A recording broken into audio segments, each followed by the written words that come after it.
بسم اللہ الرحمن الرحیم۔ السلام علیکم ورحمۃ اللہ وبرکاتہ۔ عابد راجہ چینل کی طرف سے آج میں اپنے دوستوں کو رسول اللہ صلی اللہ علیہ وسلم کا ایک بہت ہی پیارا فرمان سناؤں گا۔ اس سے پہلے میں اپنے تمام دوستوں سے گزارش کروں گا کہ اگر آپ نے ابھی تک میرے چینل عابد راجہ کو سبسکرائب نہیں کیا تو ضرور کر لیں۔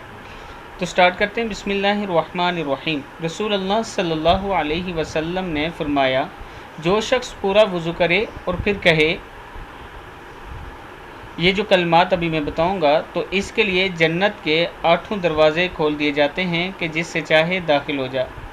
مطلب جو شخص پورا وضو کرے اور پھر یہ کلمات کہے، اس کے لیے جنت کے 8 دروازے کھول دیے جاتے ہیں کہ جس سے چاہے داخل ہو جا۔ کلمات کیا ہیں؟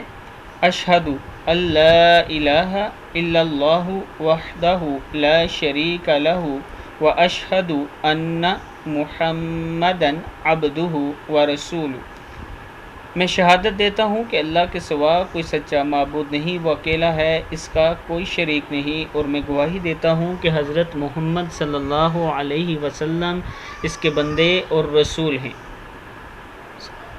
میں اپنے دوستوں سے گزارش کروں گا کہ اس ویڈیو کو آپ نے آگے ضرور شیئر کرنا ہے اور خود بھی یہ دعا یاد کرنی ہے۔ السلام علیکم ورحمۃ اللہ وبرکاتہ۔